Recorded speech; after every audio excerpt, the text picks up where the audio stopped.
Greek mythology के अंदर एक आदमी था और उसे बहुत ज़्यादा शौक था मूर्तियाँ बनाने का। मतलब वो मूर्तियाँ बनाता और फिर उसको मूर्तियों को वो सेल करता था। तो जैसे ही उसने एक फीमेल की मूर्ति बनाई, दैट वाज वेरी ब्यूटीफुल, वो उसी में के प्यार में दीवाना हो गया।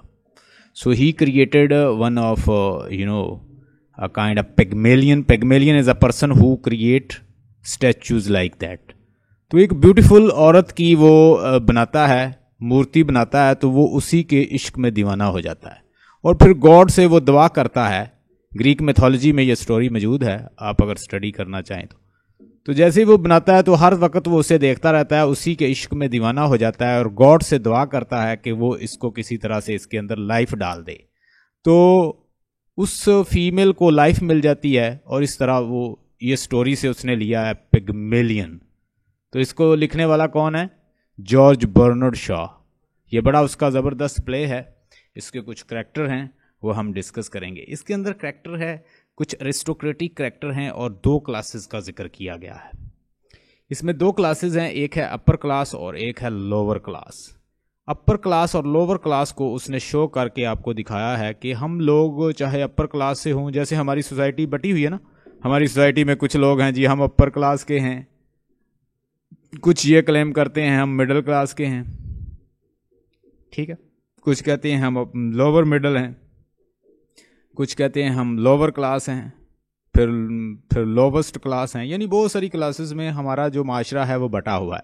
इसमें जॉर्ज बर्नार्ड शॉ आपको ये बताना चाह रहे हैं कि क्लासेस जो हैं ये कुछ नहीं होती, सारे इंसान जो हैं वो एक जैसे ही होते हैं। यानी क्लासेस जो हैं वो हमने खुद बनाई हुई हैं। क्लास सिस्टम जो है इंसान का क्रिएटेड करदा है और इसके अंदर कुछ नहीं है, सारे लोग मतलब बराबर होते हैं। आप किसी को ठैम कर दें, उसे ट्रेन कर दें, उसे अच्छा बना दें, उसे रिफाइन कर दें तो वो वैसा ही हो जाता है जितना कि अपर क्लास वाला। वो कहते हैं ना, जैसे फ्रेंच लोग थे, उन्होंने रोमांस से रिलेटेड बड़ी सोफिस्टिकेटेड वर्ड और सोफिस्टिकेटेड लैंग्वेज बनाई। मतलब आप रोमांस के जितने भी वर्ड्स देखें तो आपको वो लिखा हुआ मिलेगा जी ये फ्रेंच वर्ड है, ठीक है। उन्होंने बड़ी सोफिस्टिकेटेड लैंग्वेज जो है वो किसके लिए बनाई थी? रोमांस के लिए, लव के लिए, लेडी लव के लिए, प्रिंसेस के लव के लिए, कोर्टियर लव के लिए, और उन्होंने अपनी एक लैंग्वेज बनाई थी उसमें रोमांसेस, और रोमांसेस में वो वर्क भी करते रहे हैं उनके राइटर्स। तो वो बड़ी रिफाइंड लैंग्वेज यूज़ करते, राउंड अबाउट लैंग्वेज यूज़ करते, बड़ी यूफिज़म से नाम से, यूफिज़म को इस तरह की एक टर्म थी, तो उससे रिलेटेड वो इस्तेमाल करते वर्ड राउंड अबाउट करके। जैसे डेथ है तो उससे रिलेटेड कोई और वर्ड कह दिया, पास अवे, ठीक है, डेथ की जगह पे पास अवे कह दिया। तो रिफाइन और वो सोफिस्टिकेटेड और बड़े सुपरफिशियल किस्म के वर्ड्स जो हैं वो हर लैंग्वेज में क्रिएट किए जाते रहे हैं, लेकिन फ्रेंच वालों ने उसमें ज़्यादा वर्क किया है। तो यहाँ पे पिग्मेलियन आपको एक लेसन देता है कि यहाँ पे जॉर्ज बर्नार्ड शॉ आपको ये शो करना चाह रहे हैं कि class system is nothing to do with the human life. Human जो हैं वो सारे इक्वल हैं, जस्ट आप किसी को अच्छा माहौल मिल जाता है, वो ठैम हो जाता है, रिफाइन हो जाता है, दूसरा जो है वो बेचारा वैसे रह जाता है, उसकी लैंग्वेज भी वैसी होती है लोअर क्लास की। तो वो लोअर क्लास के साथ सोसाइटी, मैंने आपको अगले दिन भी बताया था कि इंसान का जो माइंड है वो फॉर्म होता है, उसकी के डिवाइस कैसे फॉर्म होती है, इंसान की के डिवाइस कैसे फॉर्म होती है? एक होता है जेनेटिक नॉलेज, फिर दूसरा एक्सपीरियंस, तीसरा सोसाइटी। अब ये सारे मिलके उसका क्या बनाते हैं? जेनेटिक के डिवाइस बनाते हैं, या उसे कह लें स्कीमा, उसका स्कीमा बिल्डअप कर देते हैं। अब आप जो मर्जी करते रहें, ये जो चीज़ें सोसाइटी ने जेनेटिक, एक तो जेनेटिक नॉलेज जो है उसका, फिर उसके एक्सपीरियंस, फिर उसकी सोसाइटी ने जो लिख दिया उसके ऊपर, अब आप जल्दी से चेंज नहीं कर सकते। It's very difficult for the human being to unlearn things. यानी ह्यूमन बीइंग के लिए बहुत मुश्किल है कि वो चीज़ों को अनलर्न कर सके, क्योंकि ह्यूमन माइंड से साइकोलॉजिस्ट कहते हैं डाटा डिलीट नहीं होता। डाटा किससे डिलीट होता? कंप्यूटर की माइंड, कंप्यूटर की मेमोरी से तो आप डिलीट कर सकते हैं, लेकिन ह्यूमन मेमोरी से डाटा डिलीट नहीं होता जल्दी, वो सबकॉन्शियस में पड़ा रहता है। और जो भी हमें ख्वाब वगैरह आते हैं, ड्रीम आते हैं, ठीक है, और हलुसिनेशन आते हैं, ये इस तरह के जो हमारे सामने इमेजिनेशंस वगैरह, वो हमारे सबकॉन्शियस में ही पड़े होते हैं चीज़ें, कोई भी इधर बाहर से नहीं आती। इनफैक्ट वो कहाँ पड़ी होती है? हमारे सबकॉन्शियस में। तो वो क्या होती है फिर? ख्वाब की शक्ल में। सिगमंड फ्रायड ने कहा था साइकोएनालिसिस थ्योरी में कि वो फिर निकलती हैं। ले जी, पेगमेलियन। पेगमेलियन का मैंने मतलब बता दिया। पेगमेलियन होता है जो मुजस्मा साज होता है, जो मूर्तियां बनाता है, और ये जो कंसेप्ट है ग्रीक मिथोलॉजी से लिया। ग्रीक मिथोलॉजी में एक बंदा था जिसने एक मूर्ति बनाई, और वो इतनी खूबसूरत मूर्ति थी कि वो उसकी मोहब्बत में दीवाना हो गया। वो गॉड से दिन रात दुआ करता है कि इस मूर्ति को किसी तरह से इसमें जान डाल दे गॉड। तो गॉड ने उसको जान डाल दी उसके अंदर, और वो उसकी मूर्ति जो है वो जिंदा हो गई। तो ये उसी से अब लिया है इसने। इसका एक प्रोटैगनिस्ट है, नाम नोट कर लें, हेनरी हिगन्स। हेनरी हिगन जो है ये क्या है? ये एक फोनेटिक्स से रिलेटेड इसके पास काफ़ी नॉलेज है। ये फोनेटिक्स और एक्सेंट, यानी एक्सेंट सिखाता है और फोनेटिक्स का नॉलेज जानता है। ये दावा करता है, काफ़ी एजेड बंदा है, ये दावा करता है कि उसके पास अगर कोई आप अनटैम और अनरिफाइंड और अनकल्चर्ड लेडी भी दे दें तो वो उसको डचेस बना सकता है। वो उसे क्या बना देगा? डचेस बना देगा। उसे कोई क्वीन बना देगा, कोई रिफाइंड और अरिस्टोक्रेटिक टाइप लेडी बना देगा, जिसके मुंह से ऐसे लैंग्वेज आएगी कि जैसे कोई फूल झड़ रहे हों। तो वो कहता है कि वो एक फोनेटिशियन है, वो एक यानी फोनेटिक्स को जानता है, एक्सेंट को जानता है, एक्सेंट ट्रेनिंग जानता है। वो एक अनकल्चर अनटैम्ड लड़की को भी एक डचेस बना सकता है, वो क्लेम करता फिरता है। और वो अपने दोस्त कॉलोनल पिकरिंग से अक्सर वो एक दूसरे के साथ उनकी डिबेट होती है, जो कि उसका, और इसके पास एक लैब है जिसके अंदर वो एक्सपेरिमेंट करता है और उसका अच्छा खासा एक्सपीरियंस है। दूसरी साइड पे उसका दोस्त है, उसका नाम है कॉलोनल पिकरिंग। ये पिकरिंग जो है ये दोस्त है इसका, और ये लिंग्विस्ट है। मतलब ये लिंग्विस्ट है और ये क्या है? फोनेटिशियन है। ये दोनों जो हैं एक ही फील्ड के हैं, मतलब ये लिंग्विस्टिक फील्ड के हैं। आपने अगर लिंग्विस्टिक पढ़ा हो तो लिंग्विस्ट कौन होता है? Linguist is a person who has experience, who knows origin of language, development of language, involvement of language, language की कैसे डेवलपमेंट हुई, कैसे इवॉल्वमेंट हुई, कैसे डेवलपमेंट हुई, कैसे चेंजेस आई, कैसे उसको प्रोनाउंस करना है, उसकी ओरिजिन क्या है, लैंग्वेज की कैरेक्टरिस्टिक क्या हैं, टीचिंग मेथड, ये वो सारी जो पैडागॉजीज, ये वो एक लिंग्विस्ट को पता होती हैं। और लिंग्विस्ट ये सारी चीज़ें जानता है, और ये काफ़ी वसी फील्ड है। इवन के लिंग्विस्टिक के अंदर आपको पता है socio linguistic, even psycho linguistic, और उसके बाद कॉपस लिंग्विस्टिक, न्यूरो लिंग्विस्टिक, और मैक्रो लिंग्विस्टिक, और बहुत सारे डिस्कोर्स एनालिसिस, हर चीज़ उसके अंदर आ जाती है। काफ़ी वसी टॉपिक है। तो अब ये दोनों जो हैं एक ही फील्ड के हैं, और ये एक दूसरे के दोस्त भी हैं, और एक दूसरे से अक्सर बातचीत करते रहते हैं। एक इसके अंदर प्रोटैगनिस्ट है जिसका नाम है अलीजा डूलिटल।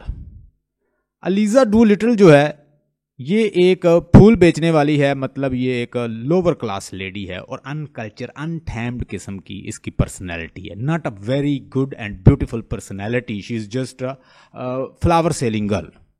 ये फ्लावर सेलर है और ये फूल बेचती है, और ये लोअर क्लास लेडी है, मतलब लड़की है, इतनी खूबसूरत नहीं है।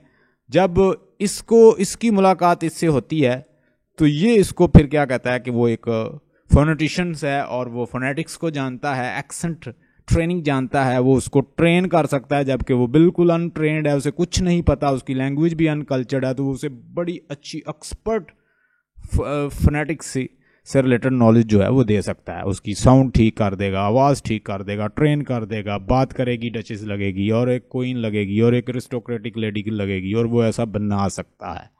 यानी अलीजा डूलिटल जो है वो फ्लावर सेलर है और वो फूल बेचती है। इसके बाद मिसेस एंसफोर्ड जो है, एंसफोर्ड हिल इसका नाम है, और ये मदर है किसकी? फ्रेडी की, मिस्टर फ्रेडी की, फ्रेडी एंसफोर्ड की ये मदर है। मतलब ये मिसेस एंसफोर्ड जो है ये मदर है फ्रेडी की।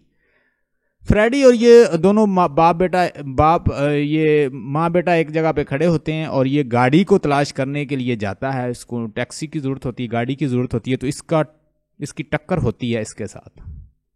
ये फूल बेच रही होती है, इसके फूल गिर पड़ते हैं तो ये इससे लड़ती है कि तूने मुझे मेरे फूल गिरा दिए। अब ये इसको टांट करती है, मतलब इसको गुस्सा होती है कि तूने मुझे मेरे फूल गिरा दिए हैं। एक दूसरे की इनकी पहली दफ़ा मुलाकात होती है। और मज़ीद इसके अंदर करैक्टर हैं एलिज़ा डूलिटल। एलिज़ा डूलिटल का एक फादर है अल्फ्रेड डूलिटल, जो कि काफ़ी ग्रिडी और लालची बंदा है। वो अपनी बेटी को 5 पाउंड के लिए भी बेच देता है। मतलब 5 पाउंड जो है वो लेता है और कहता है कि मेरी बेटी को रखो। पहले तो वो क्लेम करता है कि मेरी बेटी कहाँ है, मेरी बेटी कहाँ है, क्योंकि वो उससे ट्रेनिंग ले रही होती है हैगिंग से वो ट्रेनिंग ले रही होती है। तो वो हिगिंग को आके डांटता है कि तूने मेरी बेटी कहाँ है। तो वो कहता है मुझे सिर्फ $5 दे दें। वो $5 के पीछे वो क्या करता है, वो अपनी बेटी को दे जाता है। चलो कहता ठीक है, मुझे बस $5 दे दें। तो एलिज़ा डूलिटल जो है वो अपने फादर को भी जानती है कि वो किस तरह का है। आगे एजरा एक करैक्टर इंट्रोड्यूस करवाया जाता है। एजरा जो है वो काफ़ी रिच बंदा है। वो पूछता है किसे, हिगिंग से पूछता है कि दुनिया में इंग्लैंड का सबसे मॉरलिस्ट और अच्छा इंसान कौन है। तो वो उसे कहता है कि सबसे अच्छा इंसान अल्फ्रेड डूलिटल है। जबकि वो जैसे तंज करता है ऐसे बताता है, तो ये उसको काफ़ी दौलत जो है इसको दे देता है। तो ये अमीर हो जाता है। कहता है अब तो मुझे इंग्लिश बोलनी पड़ेगी भाई, अब तो रिफाइंड तरीके से बोलना पड़ेगा। ये क्या किया मैं, अगर ये भी अच्छा था। तो ये है, ये करैक्टर है। अब हम इसकी स्टोरी देखते हैं। स्टोरी का आगाज़ होता है लंदन से। स्टोरी का आगाज़ होता है पिग्मेलियन का। पिग्मेलियन जो है जॉर्ज बर्नार्ड शॉ ने इसको पब्लिक किया इसको 1913 में। ठीक है, इसके ऊपर फिल्म भी बन चुकी है। 1938 में इसके ऊपर फिल्म भी बन चुकी है। और जॉर्ज बर्नार्ड शॉ जो है ही इज़ अ ड्रामेटिस्ट, और ये कॉमेडी भी लिखते हैं। और ये जो इसकी फार्म है इस लिटरेचर की, ये जो स्पेशली ये जो ड्रामा है, ये किसमें कॉमिक मास्टरपीस है। इसका कॉमिक मास्टरपीस है, कॉमिक मास्टरपीस है जॉर्ज बर्नार्ड शॉ का, जीबी शॉ। लंदन से स्टोरी का आगाज होता है। लंदन में एक नाइट है और वहाँ से स्टोरी का आगाज़ होता है। और साथ हो रही है बारिश हो रही है और लोग, बहुत सारे लोग जो हैं वो चर्च की छत के नीचे पनाह लेने पर मजबूर हो गए हैं। वो चर्च में बहुत सारे लोग जो हैं इकट्ठे हुए हैं। और उसमें मतलब ये लेडी है मिसेस इंसफर्ड भी मौजूद है, और उसका बेटा जो है फ्रेड, ये भी मौजूद है। ये अपने बेटे को कहती है कि जाओ जाके टैक्सी का पता करो। ये टैक्सी का पता करने के लिए अपने बेटे फ्रेडी को भेजती है। तो इसे रास्ते में मिलती है फ्लावर सेलर गर्ल मिलती है, जिसका नाम होता है एलिज़ा डूलिटल। एलिज़ा डूलिटल मिलती है। तो एलिज़ा डूलिटल क्या कर रही होती है, एलिज़ा डूलिटल फ्लावर बेच रही है और इसकी उसके टक्कर होती है और ये इसको डांटती है। दोनों की आपस में लड़ाई शुरू हो जाती है। वो उसे बातें करती है कि तुमने मेरे फ्लावर जो हैं सारे फ्लावर गिरा दिए हैं, मतलब मेरी अर्निंग का यही सोर्स था और तुमने उसको क्या किया, गिरा दिया है। ये काफ़ी उसको बुरा भला कहती है कि तूने अच्छा नहीं किया। और इसके साथ साथ हम फिर देखते हैं कि हेनरी हैगिंग और का करैक्टर जो है इंट्रोड्यूस होता है। हेनरी हैगिंग जो है ये लेडी जो है इसकी इससे मुलाकात होती है। ये इसको ऑफर करती है कि मैं तुम्हें, अगर तुम मुझे लैंग्वेज सिखा दो, तुम फोनेटिशियन हो यानी फोनेटिक्स के एक्सपर्ट हो एक्सेंट के, तो मैं तुम्हें पैसे दूंगी। अब ये काफ़ी रिच है और इसने अपनी लैब बना रखी है। वो कहता है खुद तो फ्लावर बेचने वाली, तू मुझे क्या देगी। वो इसके ऊपर हंसता है, लेकिन वो साथ ही ये ऑफर करता है, इसके साथ ये बहस कर रहा है कि मैं इसको अगर सिखाऊं तो मैं इसे एक ऐसी डचेस बना दूं कि लोग इसे देखकर हैरान हो जाएं। वो कहता है कि, लेकिन वो इससे बड़ी डिग्रेडिंग मैनर से बात करता है। तो इस पे इसके दोस्त को, जो लिंग्विस्ट है कॉलोनल पिकरिंग को गुस्सा आता है कि यार तुम अच्छा नहीं कर रहे, तुम इसे सिखाओ, मैं तुम्हें पैसे दूंगा, तुम्हें जितने पैसे चाहिए तुम मुझसे ले लेना, लेकिन इस लड़की को तुम क्या करो, एक्सेंट सिखाओ, एक अच्छी डचेस बना दो, सिखाओ इसको। वो इसे सिखाना शुरू हो जाता है। इसे घर ले जाते हैं और ये मिल के इसके ऊपर मेहनत करते हैं और ये इसको सिखा रहा है, क्या एक्सेंट सिखा रहा है। अब जैसे ही ये कुछ दिन इनके यहाँ स्टे करती है तो अल्फ्रेड डू लिटल जो कि फादर है एलिजाबेथ डू लिटल का, ये इनके घर आता है और साथ लड़ना शुरू हो जाता है। वो कहता है कि तुमने मेरी बेटी को किडनैप कर लिया है, और वो इन दोनों से लड़ता है। तो साथ ही वो कहता है कि जब वो उनके साथ बहस करता है तो ये समझ जाते हैं कि इसे पैसे की ज़रूरत होगी। तो वो उसे कहता है कि तुम्हें कितने पैसे चाहिए। ये कहता है सिर्फ मुझे $5 दे दें आप। उसको $5 देते हैं, उसको $5 पे खुश हो जाता है और ये उनको छोड़ के अपनी बेटी को इनके पास चला जाता है। ये जो फ्लावर सेलर होती है, ये वहाँ पे काफ़ी इसको ट्रेन करते हैं, अपने आप को ये काफ़ी डेवलप कर लेती है और ये कोशिश करता है। हेनरी हैगिंग क्या करता है कि इसको अपनी मदर के पास भेज देता है। जो इसकी मदर है हेनरी, मिसेस हैगिंग जो है, मिसेस हैगिंग जो इसकी मदर है, हेनरी हैगिंग की जो मदर है, हेनरी हैगिंग की जो मदर है, ये उसके पास उसको भेजता है। उसे कहता है कि आज तुम्हारे पास कुछ गेस्ट आने वाले हैं, तो ये मेरी ट्रेंड स्टूडेंट है, ये आपके साथ ज्वाइन करेगी। ये पहले तो मना करती है कि मैं बिज़ी हूँ, लेकिन वो साथ ही कहती है चलो इसे भेजो। अलीज़ा जब इस पार्टी में जाती है तो ये अजीबोगरीब किस्म की बातें शुरू हो जाती है। एक तो कहती है कि मेरा फादर जो है वो शराब पीता है, साथ वो शुरू हो जाती है वो जो उनके जो लोअर क्लास के मैनर जो हैं वो शो करने शुरू हो जाती हैं। तो ये आके फीडबैक लेता है, हाँ बताओ मदर कि किस तरह का फीडबैक है मेरी स्टूडेंट का। तो वो उसे बताती है कि इसको ट्रेन करने के लिए तुम्हें अभी बहुत टाइम चाहिए। अलीज़ा को ट्रेन करने के लिए तुम्हें बहुत टाइम चाहिए। अलीज़ा को ये मज़ीद ट्रेन करता है और फिर कुछ अपने सर्वेंट से कहता है कि इसको ज़रा इसकी ड्रेसिंग दोबारा से ठीक करो, इसकी कटिंग वगैरह करवाओ और इसको मज़ीद रिफ़ाइन करो। और वो इसके ऊपर फिर मेहनत शुरू कर देता है, एक्सेंट सिखाता है और डे नाइट इस पर वर्क करता है। तो ये अपने आप को इम्प्रूवमेंट जो है शो करती है। तो इवन के उसका फादर जो है उससे पहचानने से इनकार कर देता है। लेटर जब वो इसको इतना रिफाइन कर देता है कि उसका फादर जो है वो भी उसे पहचानने से इनकार कर देता है और लोगों के साथ वो अब ऐसे बात कर रही है जैसे कोई डचिस हो, क्योंकि उसको एक्सेंट सिखा दिया गया है और वेल मैनर लेडी बना दिया गया है।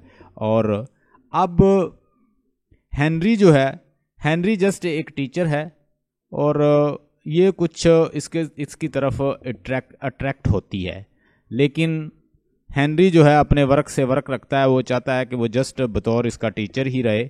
लेकिन एक दिन यूं होता है कि मिसेस एंसफर्ड हिल जो है उसके यहाँ ये एक पार्टी को ज्वाइन करती है।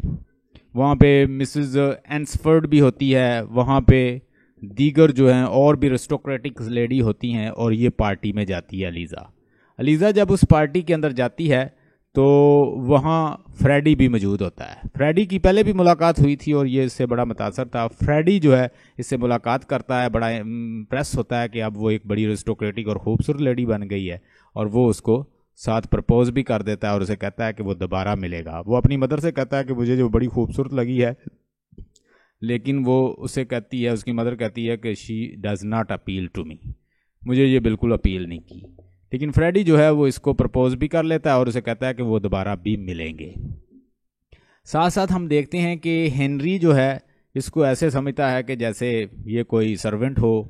तो उसके एटीट्यूड से उसको ऐसे लगता है लीज़ा को कि वो जस्ट इसको एज अ एक पपट समझ रहा है, एक सर्वेंट समझ रहा है। और जो मतलब ये ऐसे चीज़ें देता है तो वो अपने आप को क्या समझती है, एक नौकर और सर्वेंट समझती है, मेड सर्वेंट ही समझती है।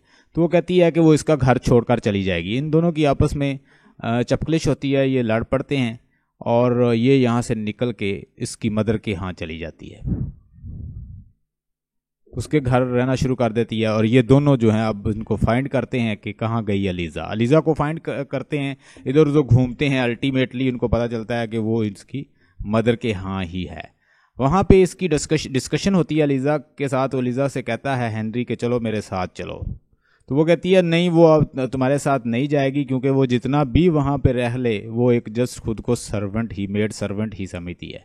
तो वो गुलाम की ज़िंदगी नहीं रहना चाहती। तो वो कहता है फिर किसी अमीर लड़के से शादी कर लो, क्योंकि मैंने तो तुम्हें एक डचिस बना दिया है, अब तुम अपनी लाइफ को जैसे चाहो एंजॉय कर सकती हो। तो ये जो ऑफ़र है उसको ऐसे लगती है कि जैसे वो उसे कह रहा हो कि जैसे कोई प्रोस्टिट्यूशन को ज्वाइन कर लो। तो वो इसको भी लाइक नहीं करती। एनी हो वो उसे कहता है कि मैं तुम्हें अडॉप्ट करता हूँ, तुम मेरे पास आ जाओ और मैं तुम्हारी किसी अच्छे लड़के से शादी करवा दूंगा, हेनरी।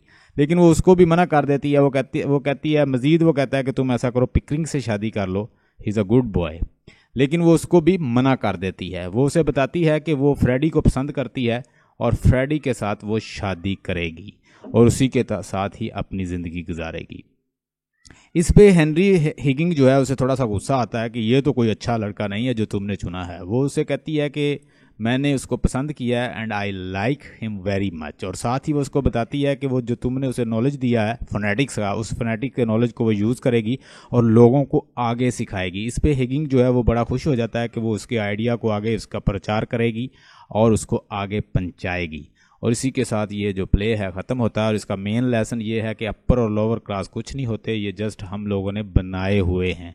और इसमें जैसे उसने एक लड़की को लिया जो कि एक फ्लावर सेलर थी, उसको उसने एक डचेस बना दिया। इसी तरह ये जो क्लासेस हैं वो कहता है कि हमने क्रिएट की हैं। और इसका जो पिग्मेलियन का जो टॉपिक है, जैसे कि वो एक मूर्ति बनाता है और मूर्ति के में दीवाना हो जाता है और उसकी डिमांड करता है, बिल्कुल इसी तरह इसकी क्रिएशन ये करता है। तो पिग्मेलियन वर्क है किसका? जीबी शाह का, जॉर्ज बर्नर्ड शाह का। और इसमें याद रखिएगा लीजा डू लिटल इसकी प्रोटैगनिस्ट है, फ्लावर सेलर। हेनरी हिगिंग जो है फोनेटिक्स एक्सेंट ट्रेनर है। और उसके बाद कॉलोनर पिकरिंग जो है वो लिंग्विस्ट है। और उसके बाद एल्फ्रेड डू लिटल उसका फादर है लीजा का, और हिगिंग मदर है एक इस करेक्टर। और उसके बाद एक हमने देखा कि इसके अंदर पिकरिंग है और मिसेस इंसफर्ड है और फ्रेडी है करेक्टर। अपर और लोअर क्लास दोनों को शो किया गया है।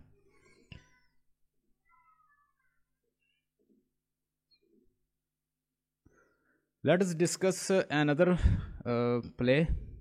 एक और प्ले है मेरे पास यहाँ पे। हमने, आप याद करें कि आपने मॉर्निंग बिकम इलेक्ट्रा पढ़ा होगा। आप याद करें कि आपने क्रूसिबल पढ़ा होगा आर्थर मिलर का। आर्थर मिलर जो था वो बेसिकली इन्फ्लुएंस था सोशलिज्म और कम्युनिज्म से। तो जहाँ पे ये रहता था वो थे ज़्यादा कैपिटलिस्ट लोग थे। इसके हाथ एक दफ़ा एक बुक लगी थी, डेविल इन मैसाचुसेट्स।